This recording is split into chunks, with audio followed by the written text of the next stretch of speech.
there's that confirmation of these verified events, like Jeff Olson, when he was in bed in hospital after he had this terrible car crash, and his wife came to visit him. She died in the car crash, but then a doctor and a nurse in the room, they also saw her spirit over the bed. So there was multiple witnesses of her visit there. There's about 30 cases in the book. Amber Kavanagh had a stroke, and that's when she went into a near-death experience. She saw her children at home. She was able to confirm all that with the children, that all this stuff happened. There was a British officer, and he had a injury on the battlefield where he nearly died. But while he was in France, he travelled back to where his wife was, and it was later that he got home and talked about it, and he thought it was a dream. But then she confirmed what he saw did happen. When they're in a coma or when their body's dead and they're flatlined, how could they see these things somewhere else? All these people with near-death experiences where these things are verified. And there's so many different that show really great evidence that there is an afterlife. The A.J. Parr Spiritual Journalist Podcast. We are here with Simon Bown. He's a clinical hypnotherapist. He's also a podcaster. He just released a new book called Verified Near-Death Experiences. And we're going to be talking about these cases of near-death experiences that have been verified. Hello, Simon. How are you? Great, thanks. It's great to talk to you. A lot of people mention that near-death experiences are not real, that they are hallucinations. Other people say that they are the effect of lack of oxygen. And there are even those who say that they are due to the drugs that people are giving while being revived. However, you came up with this book that mentions a whole bunch of cases which are considered verified near-death experiences. So how would you define a verified near-death experience? Basically, I'd say this is when somebody's having their near-death experience and they have that out-of-body experience before they move on to a spiritual realm, and they see something that may be where their body is, or maybe a long way from where their body is, while their heart has stopped, their brain has flatlined, and then later they talk to someone and they say, I saw this thing happen. And the person can say, yes, that did happen, but you were dead when that happened. There's no way you could have seen that. So they're kind of verifying the out-of-body state, the fact that their consciousness had left their body and was able to see things that were later verified. There are other cases where they actually meet deceased people, and then they discover that it was his great-great-grandfather who he never met. Yeah, that's one of the cases in my book is exactly like that. When he's in that spiritual realm and there's a guy there that is kind of like a spirit guide. And first of all, he says to him, are you God? And the guy laughs and says, no. And he says, are you Jesus? And he laughs and says, no, because he's got a long beard and long hair. And he said, just call me Drake. And Drake took him on this amazing journey in the afterlife and all these different realms and learned all these different knowledge. And it was a few months after his near-death experience, he was visiting the town where he grew up, and he was staying with his grandmother, and they went to the town hall and they were showing this little film about notable people from the town's history. And on the screen, there came Drake's face. And it said underneath it another name, like George Rivers. I can't remember exactly what it was. And he thought, that's strange. But he knew his grandmother's maiden name was Rivers. So a couple of days later, he said, who was this guy, George Rivers? And his grandma said, oh, you mean Grandpa Drake? And so, the name wasn't on the screen, and he didn't know that was that guy's name when he saw the picture. But that was some great confirmation that what he'd seen, was verified by the grandmother and the picture that his name was Drake, and that's who he was. So that's a really nice little verification for that near-death experience. So these cases seem to prove that near-death experiences are a real phenomenon. Can you mention which case impressed you a lot? There's about 30 cases in the book, and the one that I really like to talk about is Tibor Putnoki, was a Hungarian man, and he went into hospital for very high blood pressure. This was the early 90s, and the hospital, Hungary had just left the Soviet Union, so it wasn't like the hospitals were great. And the doctors said, "We don't know how well you're going to do, if you're going to even survive." And a little while later, he just suddenly found himself standing in the wardroom with all these beds around him, and he felt great. And he thought, "This is it. I'm cured. I feel fantastic." And these nurses and a doctor were rushing past him to get to this bed. And he looked round and he couldn't see the body. He saw all these people working on someone. And, Soviet Union sort of thought, he looked at it and thought, "Oh, this must be a VIP patient." Like normal patients don't get this kind of attention. But on the side of the ward, there was a nurse's preparatory room, they prepare stuff, and it had a two-way mirror. So you couldn't see in from the ward, but you could see out from the room. And he thought, what's going on in there? And then in an instant, he was in that room, like he's teleported. And there was a nurse with a trolley under a cabinet, and she's rushing to take these bits and pieces out to put them on a trolley. And she dropped one of those things, and it rolled under the cabinet. And Tibor thought to himself, I wonder what that is. And he seemed to just move there so that this item was 4 inches from his eyes. And he could read what it says on there, and he read the serial number. And then he came back up from up there, and the other nurse in the room was on a phone call to her husband, and their children were ill. And he had their, handwritten phone book, and she was saying where the pediatrician's number is in the phone book, and he couldn't find it. And the husband was getting frustrated, and the nurse was, and Tibor was watching this, and then instantly he's teleported to the apartment where the husband is. So he's looking around the apartment. He sees the books and the shelving, the furniture, what the carpet's like. And the man throws the book on the floor, and there's the pediatrician's number right there. And Tibor's going, "Look, there it is, there it is." But, the guy can't hear him. But Tibor noticed the guy's socks, and they had lots of little pictures of animals on.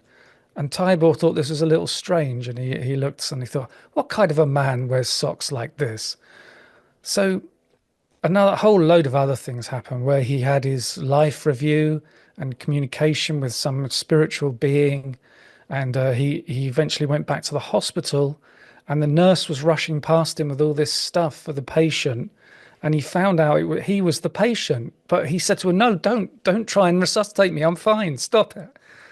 And well, obviously he was resuscitated. And a little while afterwards, the doctor came to him and said, "What happened? You were dead." And Tibor told him everything that happened. So the doctor went to the cabinet and looked underneath, and he found this package, and the serial number on it was exactly as Tibor had told him it was. And he talked to the nurse who was on the phone call and said, "Do you know this man, this Tibor?" And she said, "No, I've never met him. No, he's never been to our apartment." So she confirmed the phone call happened and what was the content of the phone call. So the doctor and the nurse went to their apartment 7 kilometers from the hospital, and the doctor saw the apartment was exactly as Tibor had described it. And when the doctor returned to the hospital, he was holding those socks with the little animal pictures on them. So that, there's a whole group of kind of verifications there with the thing underneath the cabinet and the phone call and the content of the phone call and what the apartment looked like and the socks. And what they you could see in the book from what happened is they knew that phone call was occurring at the same time Tibor was receiving CPR in a bed, and that his heart had stopped. And a little while after your heart stopped, your brain will flatline. And I interviewed Dr. Eben Alexander, he was professor of neurosurgery. And he said to me that within about 20 seconds of your heart stopping, your brain will flatline. And it's impossible to make and retain complex memories when your brain is like that. But then that's what we find happening with near-death experiences. It's just about everybody that has that near-death experience. You interviewed them in your podcast, our paranormal afterlife, right? Yeah, yeah. Most of the people in the book I talked to. And so I was able to like quiz them myself and ask them about these verification events and confirm what happened and get the story right from them. And then would write up the chapter and I would call them back and we'd do another Zoom call and I'd say, what happened with this? And I'd try and get more information. And then when the chapters were almost complete, I'd send them to the near death experiencers and say, can you check this through and let me know it's all correct? And a couple of them sent me back chapters saying just a couple of things are wrong here, but most of them sent them back saying, I love it. This is exactly what happened. You got it just right. So I'm really happy with that. I'm lucky to have been able to talk to these people and confirm all of this stuff.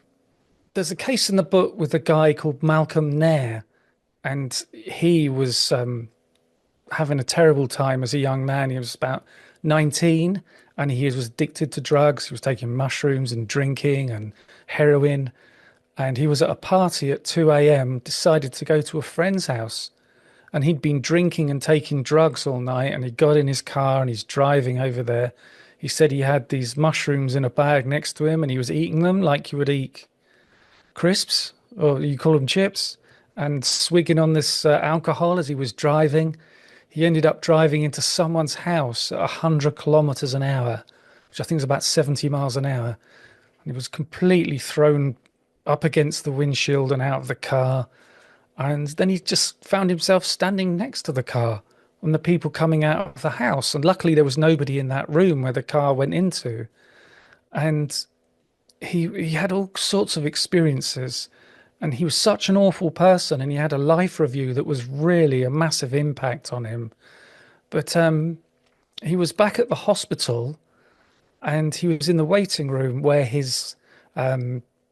it was his aunt and his girlfriend were talking to each other. And for some reason, the lights in the waiting room, half of them were switched off. But she was telling the aunt about how her mum was manipulative and would use quotes from the Bible to manipulate her. And the aunt was saying, well, you should read the Bible yourself and then you have your own quotes to say back. So eventually, Malcolm survives and he comes out of his coma, and he's like a few months later, I think it was, he was talking to his girlfriend and she started saying about how her mother was doing this. And he said, oh, yeah, I remember the conversation. And he quoted it back to her. And that's when she said, but you were in a coma when I talked to my aunt. You were in another part of the hospital. You couldn't possibly have known about that conversation. And he said, yeah, I was there. Half the lights were out. And she said, yeah, your aunt asked them to turn some lights out because it was too bright for her, because she was quite an elderly lady. So that was a big shock to him, because he kind of thought the near-death experience might have been a hallucination or something. But that really brought it home to him that he had actually had an out-of-body experience, and he'd seen that, which is fascinating. But I can tell you another one if you want to hear it. And this I like this one because this is from 1911. And this was in a London newspaper in about 1925 when this man wrote a letter to the paper. But he was 16 years old and he was walking down the street in London, and a wall collapsed and it fell on him. And that's what killed him for this near-death experience. And he said he was out of his body and all these people were rushing over and he was watching them. And they were talking about how they think he's dead. And he thought about his mum and thought, oh, what's my mum going to do? And then instantly he was with her and his father. And they were sitting in a room. And I think his mum was having a cup of tea. His father was doing the crossword in the newspaper. And suddenly his mum went, something's happened to my boy. And he watched them have this conversation about, she's saying, we've got to go to London. And he's saying, well, we can't get a train at this time. And she's saying, no, we have to go to London. So the father and mother got the train to London, and he was on the train with them, listening to their conversation. But there's another part of it that I found interesting, is that he moved to a different house in London, close to where he lived. And this woman had just given birth, and the doctor was in the room with them. And the mother and the child both died in childbirth. And he was looking at the baby and he felt this strong pull to the baby's body. And he felt that if he had given into it, he would kind of incarnated into that child's body and given it life, and that would have been his life. But he was 16 and he had his his own mum and dad and everything, so he didn't do that. And then when he came back from his death, he was kind of resuscitated. That's when he talked to his mum and dad, and that's when they confirmed everything he said about their conversation at home and then going to the train and what they talked about when they were on the train. So I like that one because that's from 1911. That's over 100 years ago. And there's this common thing nowadays that a lot of people know the phrase near death experience and they kind of have an idea about what it might mean. But in 1911, it would have been completely unknown to him. And yet he described pretty much exactly what people describe today. And I've got, I think, 4 or 5 cases from the earlier 20th century in the book that are all that kind of age, that are way before the modern idea of near-death experiences. How did you find these cases? Because you said it was published in 1925, 100 years ago. Well, it's that thing. I'm writing this book and I'm searching all the time and researching and Googling this thing and that thing and trying to find books. And I've got a book called Deathbed Visions, which was written in 1922. And so I knew of this company that reprints these old books. And I was searching around and I found one that talked about what they called astral travel. Sir William Barrett, who was part of the Society for Psychical Research. So he wrote a book on deathbed visions, and I found it amongst all these books I'm searching through, and it was something like the phenomena of astral projection was what it was called. And in there was all these different cases. So I found some small ones in there that are 2 or 3 paragraphs, and I thought this would be great for my book. So they ended up in the book. And that was great to find those because, there's a guy in there who was a British officer, and the way he writes sounds like the Victorian era.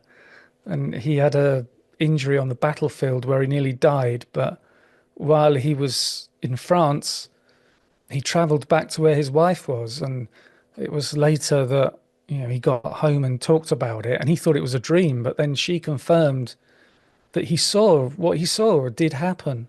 So, it's just another one that they just keep coming. You also included childhood near-death experiencers, right? Yeah, there's Crystal Merslock. She was a good experience. And you know all about that one, of course, with Dr. Melvin Morse.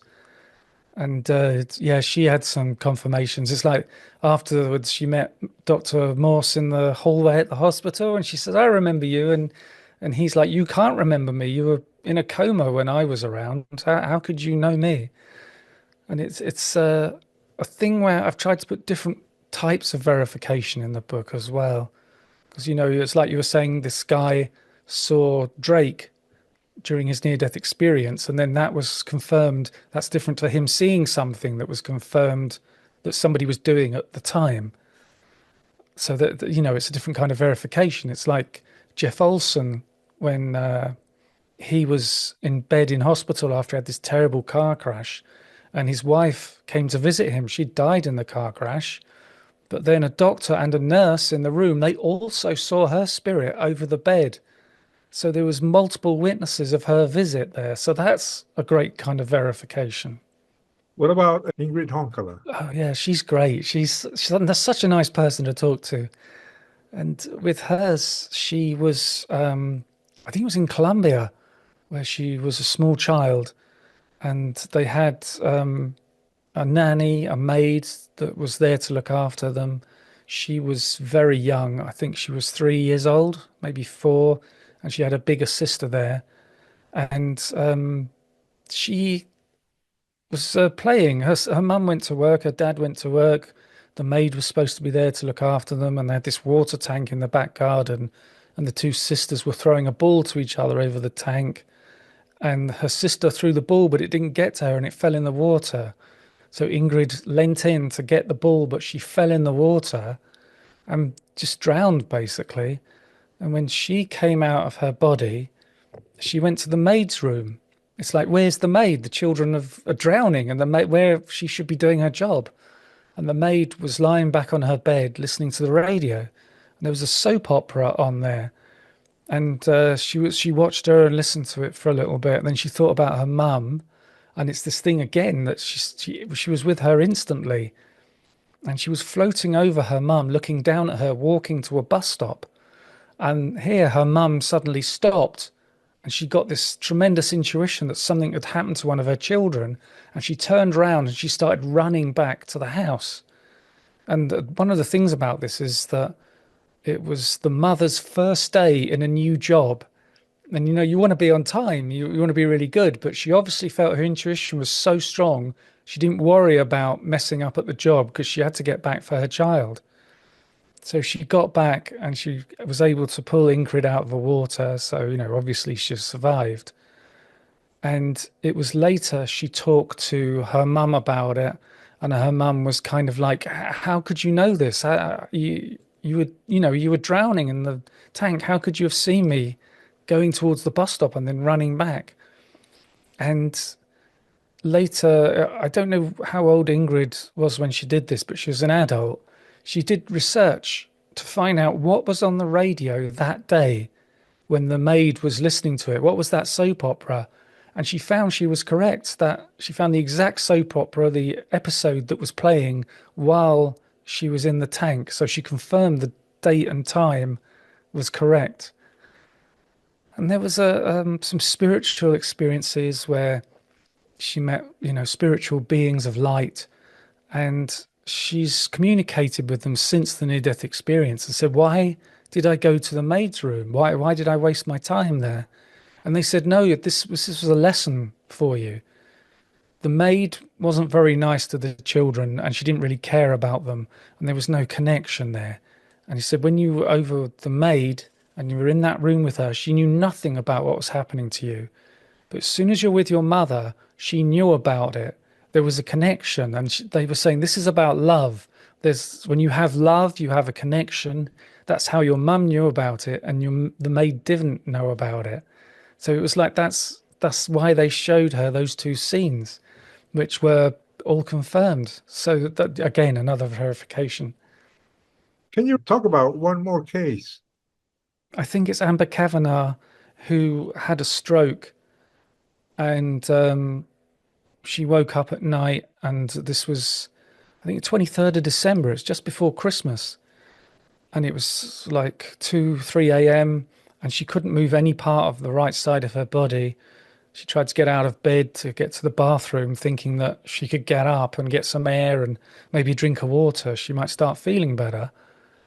Her husband had fallen asleep on the couch watching the TV in a room next to her, but she managed to bang on the wall, and he came through, and he was trained in first aid, and he saw her and he did some tests to work out if somebody's having a stroke, and it was clear she was having a stroke, and he called the ambulance.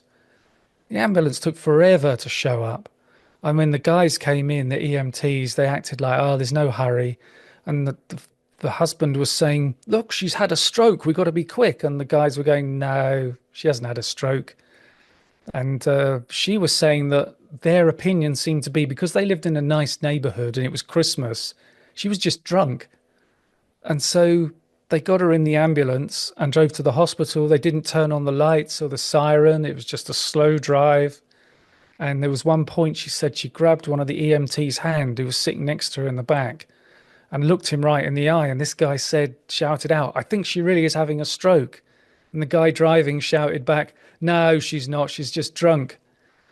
And they got to the hospital and put her on a trolley and wheeled her in where these other people were on trolleys. And they just went off and started having a chat with their friends. They didn't tell the nurses that they'd arrived and that Amber was there. But a nurse came over and looked at her face, which was then, it was drooping down the side. And she turned around to the EMTs and shouted at them, what the hell are you guys doing? And they went into all this stuff to work out for her stroke. And what they did was they said she's got to have a she got to have brain surgery. This hospital wasn't equipped for it. So they worked out that they could fly her in a helicopter to another hospital where they could do the surgery. So she got in the helicopter and they took off and they're flying. And that's when she went into a near death experience. And so there's all these different little incidents that happen there where she saw her children at home. Because when the helicopter went, the children were taken home and they packed a case for her of clothes for when she's in the hospital. And so she saw all that. She was able to confirm all that with the children, that all this stuff happened. She was able to connect with her sister who was in a car driving to the hospital, and she heard her sister's thoughts about how she was praying, and she wasn't a religious person, and all these things that were going through her mind. And later her sister was saying, that's correct, yes, this is everything that I was thinking, this is how I was feeling. And Amber said to me that she drove her family crazy, keep saying to them, did this really happen, did this really happen? And they're like, yes, it really happened. And so, there's that confirmation for her of these verified events. How do you explain these events? Well, it seems to me that their consciousness has left their body and traveled somewhere else, or has seen something right where they are.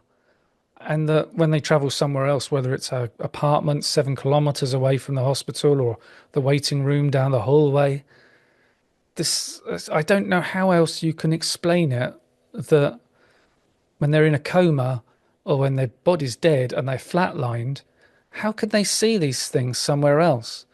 I mean, people might say it's a soul or it's their spirit. I'd say it's their consciousness, because I'm not kind of religious, and I think soul and spirit, that's a lot of baggage comes with those words.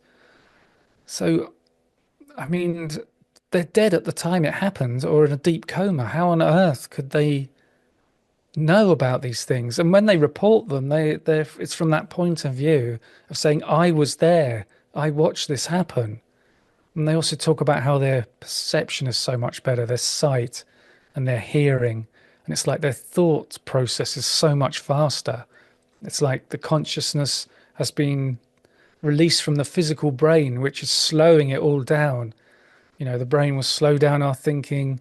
We can only see a small spectrum of light because of our eyes, and our hearing can only hear a certain amount of frequency. So when you're free of your brain, you get everything.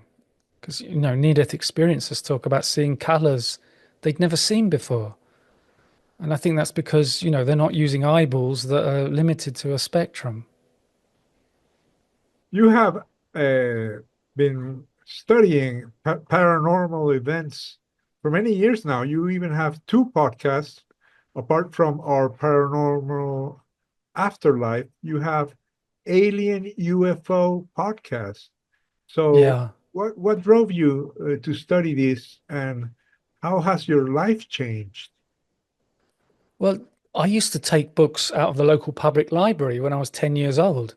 And I'd read UFO books and Bigfoot and ghosts and, all these kinds of things. I've been fascinated by it for my whole life, basically.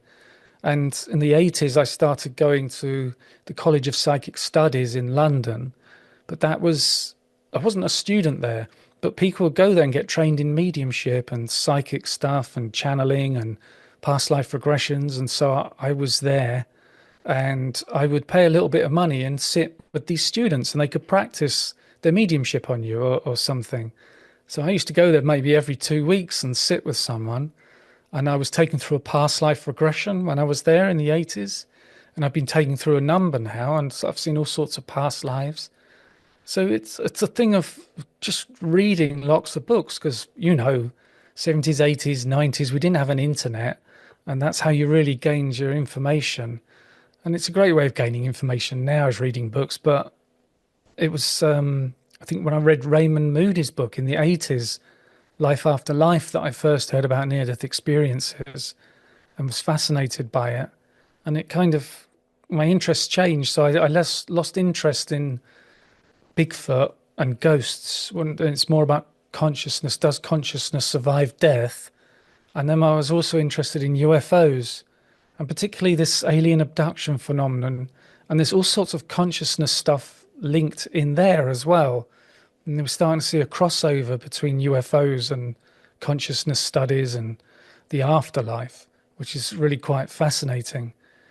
And with the podcast, there's 800 episodes, and a lot of them, most of them are interviews.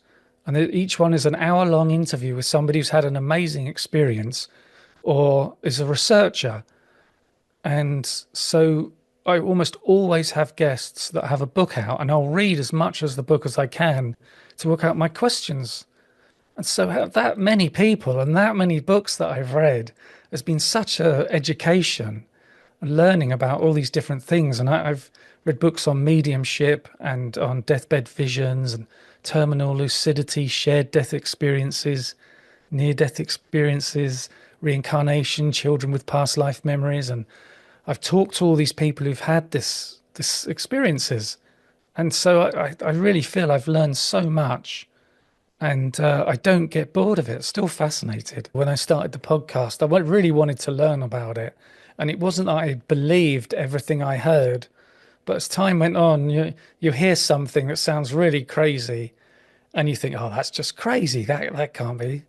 And then you hear it again from someone else, and someone else, and someone else, and you start to think, "Hang on a second. There's confirmation here. There's all these people that don't know each other. It's not like they're going to be emailing each other and say, 'Hey, when you speak to Simon, make sure you tell him this thing.'" And it's like hearing about physical mediumship. I've heard from all these different people about astonishing things that happen. And these guys are either amazing magicians or I don't know what. And it's Leslie Kane was on my podcast a couple of times. I don't know if you know her. She was New York Times journalist who broke the UFO videos stuff in 2017. And there's a documentary on Netflix called Surviving Death that's based on her book. It's the same name. And she saw this medium who's a physical medium, and he could manifest these things in the room, and he has ectoplasm happening, sounds going on, people's voices. And he has this thing where there's a red light on underneath a small table, and the table's got a glass top. So she sat opposite him, and either side of him, there were two people holding his hands, and his arms were attached to this chair. They use cable ties to make sure he can't get up and there's no trickery. And this ectoplasm stuff came out of his mouth and went down to the floor, and then it came up over the table. And so this is all lit up by this red light under the table. And the ectoplasm formed into a human hand right in front of her. And then she heard this voice up near the ceiling say, "Well, aren't you going to shake my hand?" And so she took hold of the hand and she shook this hand, and she said it felt like the flesh and the bones and everything, just like a human hand, except it was cold and felt kind of wet. And then she let go, and then it just kind of dissipated and dissolved back into this smoky substance. And, it sounds so out there and so far gone. You think, "Oh, I can't believe that. That's crazy. That's going too far." But then I've heard that with other people who've been with physical mediums, even going back decades. And she's a serious New York Times journalist. And I think she's a very intelligent person. It'd be real tricky to fool her with this stuff, especially when it's smoke that forms into a hand and that you can shake this hand. And this is physical mediumship, which I'm so fascinated by.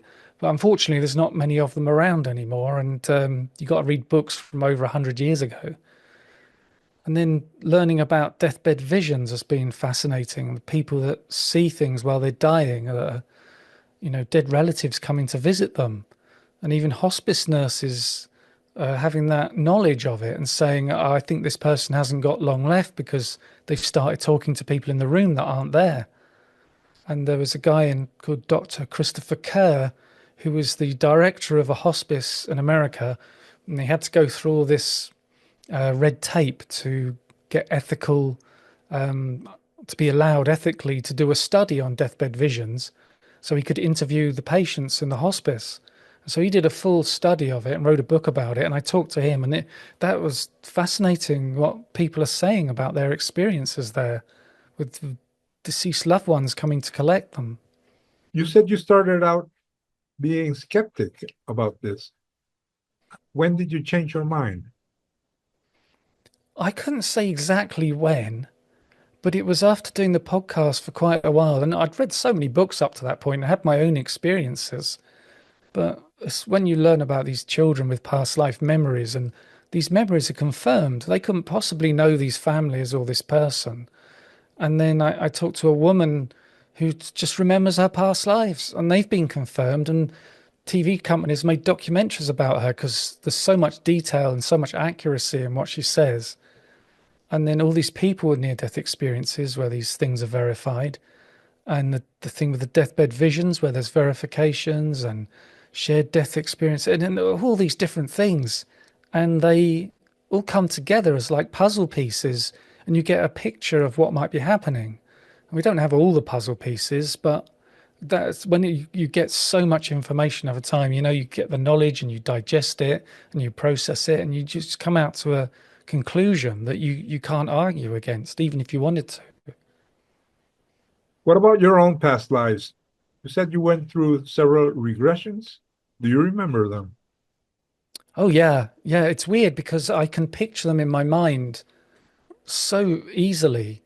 The stuff that I've seen. Just the first one, I was lying back on this kind of settee, and I was hypnotized, and then I just saw myself as a small girl in a park in London, like 6 years old, 1895, and there was a mother and father there and a pet dog, and there was a baby in a pram. And I just knew that the father in that life is now one of my best friends in this life. But I could kind of feel the grass between my toes and the heat of the sun. And then I snuck my eyes open a little bit, and it's almost like I could see little feet where my knees are. But the park was in London, and it was on a very steep slope. And it was weird because, if you're a town designer, you wouldn't see this really steep slope and think that's a great place for a park. But that's where it was. And so it was very distinctive. And it was a couple of years later, I was in a part of North London I'd never been to before. And there it was, exactly as I'd seen it in the past life regression, that park. And also the houses around it were exactly the houses that I'd seen during that regression. But I also saw that woman went on to be a nurse in the First World War in France, just a short distance from the front line, and all these men were coming in with these terrible injuries. And so I had this, I could see the uniforms they were wearing, and this massive canvas tent that was like a little hospital ward with all these beds in, and the way it was lit, and the sense of working through the night. And I did look up nurses' uniforms from First World War, and it's exactly what I saw in the regression. And so, yeah, I've seen other past lives. There's one in Venice from 17th century, and I'd like to go to Venice and see if I can find the locations that I saw in the regression. And there's one from the Second World War, and I had a really peculiar experience where I was in the past life regression, and I saw myself as a young man, like maybe 17 or 18, and I was wearing this new suit, and I just had a haircut, and I was thinking, yeah, I look fantastic. And I was I think this was the 1950s, and I walked into a pub in London in this regression, and then suddenly I just shot up in the sky, and I was way up, like in orbit around Earth, looking down on it. And then this hole opened up in space that was really quite big, and it was just black. And I went over to it and I looked down this hole, and I was too scared to go into this hole. And I don't know what that was. It almost sounds like a near-death experience kind of thing. But then I was back in the room with the hypnotherapist, and I was back in the chair, and I felt this face next to me. And it was almost like the cheek of the face was touching my cheek and looking down, and it had a big smile on its face. And then onto my right hand side, there was a wall 3 feet away, but I could see way beyond that to maybe 20, 30 feet. There was a whole group of people there with a really, really bright light behind them. So all I could see was like their silhouettes. And I got this message from this face that was here saying, "We're so glad you came here and did this today. We're really happy about it." And I got the sense all these people were really happy. And they said, "But that's it. That's enough. That's all you need for now." And then that all went away. And I just kind of spontaneously came out of the hypnosis and I was just back to normal. So I wonder if that was like a spirit guide or something. And that was my soul group who had come to see me. Do you believe in life after death? Yeah, yeah, absolutely. I believe in reincarnation.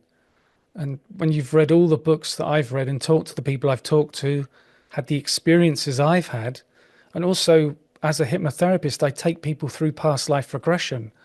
That's what I do. That's what I specialize in. I've done hundreds of sessions with people, and it's just amazing what comes up. And people have contacted me and said, "Hey, I found that past life." One person even sent me a portrait, an old oil painting of that person. Wow. So how many people have you regressed?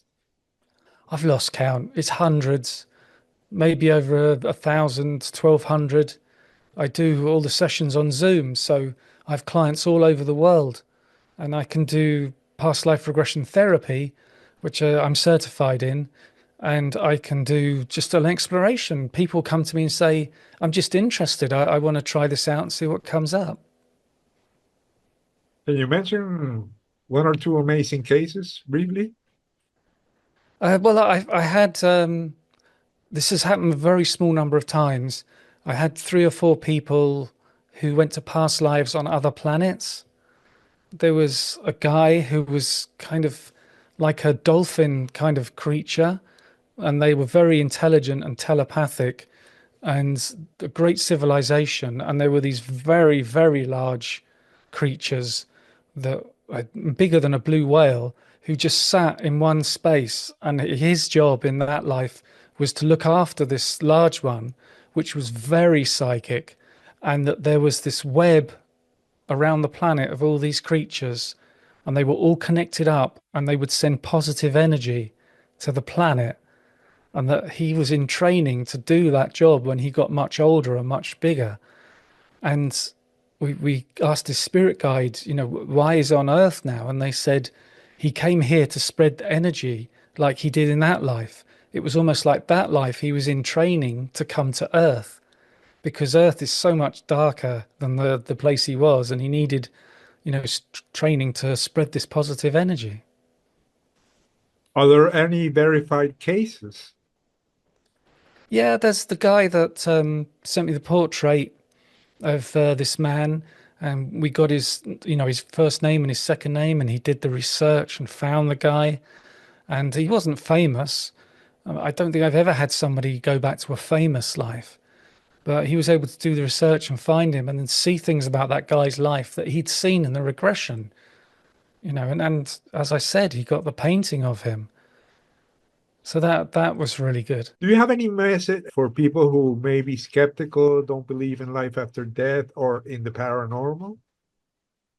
I'd say that this stuff is going on all around us all the time, and the information is out there if you look for it, not just in my book and my podcast, but so many other podcasts, YouTube channels, so many books, and there's so many different areas that show really great evidence that there is an afterlife and that our consciousness goes on. And yeah, I mean, I'd say read my book because everything is verified. Where can people get your book? Well, it's on Amazon, and there's paperback, Audible, and Kindle versions. And it's also on Barnes and Noble and all sorts of other bookshops. And the audiobook's available on all sorts of platforms. So I've got quite wide distribution, and people can get it in like the local bookshop, I would hope. It won't be on the shelf. You'd have to go to the people and say, "Can you order this book for me?" But should be able to get it. And I've got my copy here. It's really exciting to get it when it's so well done, everything inside that you did with your proofreading and your editing and this formatting just looks fantastic. So Yeah, so it should be available in lots of formats that people like to get their information. Yeah, well, for me, it was a wonderful experience to be able to work with you in the proofreading and the layout of the book. I think when I first read it, I was really surprised because you really did a great job and you personally interviewed a lot of these people.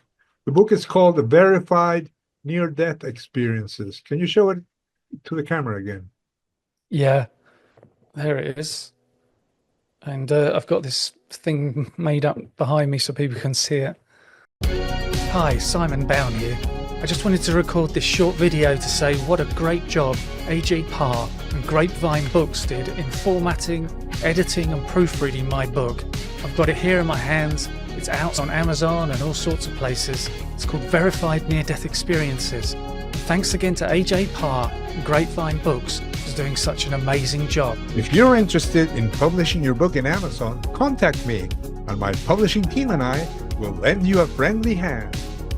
Send your email to ajparbooks@gmail.com. That's ajparbooks@gmail.com.